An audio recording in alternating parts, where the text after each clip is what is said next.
Thank you, Madam Chair. My name is Cole Rainey from the California delegation. I reserve my right to yield my remaining time to my summation. That is your right. Before I begin, I'd just like to say that I know this is the last proposal of this session, and I would love it if you would amp up the energy just this last time and give me all your attention. I would really appreciate it. Thank you very much. We've all seen it. That one YouTube comment, that one blog, that single status or post on a news story that you simply cannot stand. It's incoherent. It's ridiculous. This person is an idiot, you say to the screen, and you can't imagine how such an ignorant buffoon even managed to post the darn thing. But what a beautiful moment, huh? Democracy at its finest. Because then you can fire right back with a worthless comment of your own. Those words, however, ring through cyberspace and time, echoing the very ideals our nation was founded on. For all men truly are created equal on the internet, aren't they? As it has penetrated the global community more and more, the internet has allowed so many to participate in the modern political process, allowed so many to connect with people and causes they have never known across the globe. Any person with broadband and a Twitter can change the world, or at least the blogosphere. There is a threat, however, to our generation's search for freedom of information. There is a bill being debated on the Senate floor today that could shut down the internet of tomorrow. The Cybersecurity Act would give the President and Congress the ability to hinder or shut down internet traffic. Do you realize what that means? The government would be able to stop websites that they decide are indecent. How can they decide what is indecent for us? This places our freedom of speech on the line, places a blanket censorship on anything the government doesn't want us to see, and we may not even know it. Now, I wish I could tell you this was the first time the government has tried to block the internet, but it's not. For the past 20 years, the government has tried, time and time again, to control content online. And in many regards, they have succeeded. The Department of Defense has admitted to filtering domains and shutting down websites. We cannot allow this injustice to continue. My proposal will ensure that the United States government will never be able to regulate the internet again. The government, however, says we need these measures to curb every threat of cybersecurity. They claim that explicit material and terrorist websites are infiltrating American networks and that our nation is on the brink of a cyber attack.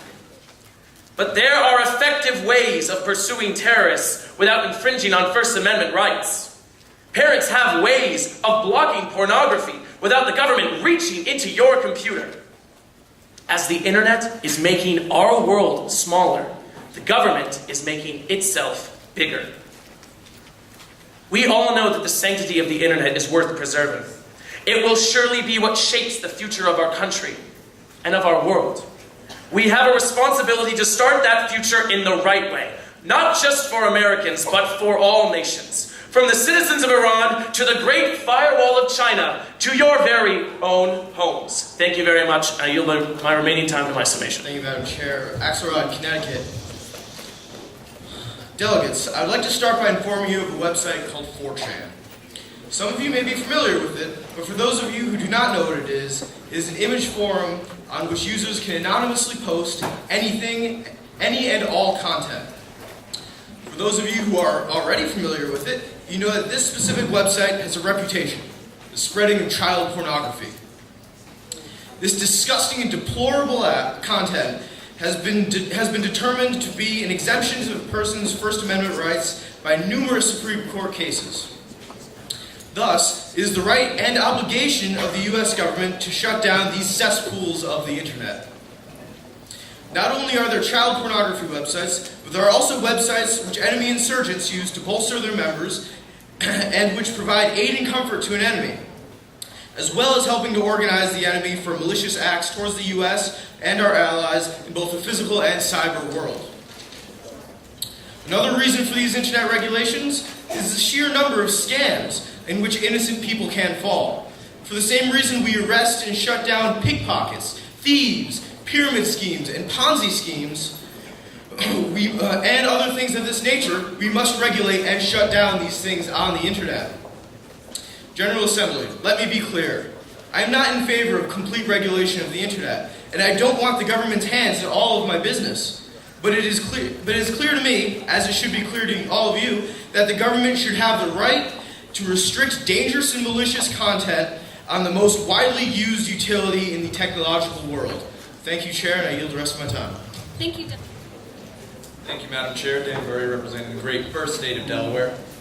Internet, in many ways, is the last refuge of true, no-holds-barred speech.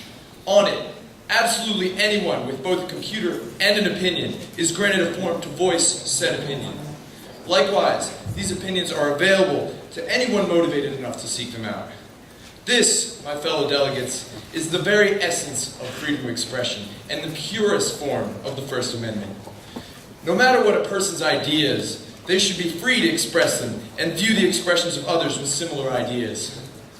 Of course, what instantly comes to mind when thinking of internet censorship is the ongoing example in China, where the government has used its censorship power to silence any dissenters.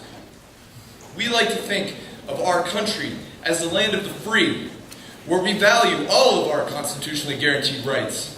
However, if we do not take action, we could find ourselves headed down the road towards the very sort of oppression and censorship we see today in China.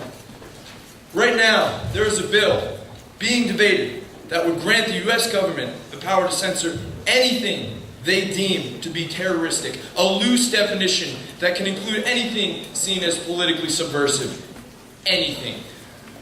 Bottom line, we cannot allow the government to get its foot of censorship into the door of internet freedom, and we cannot allow this precedent to be set, and we cannot allow our fundamental rights as tax-paying Americans to be overlooked for any reason. Thank you.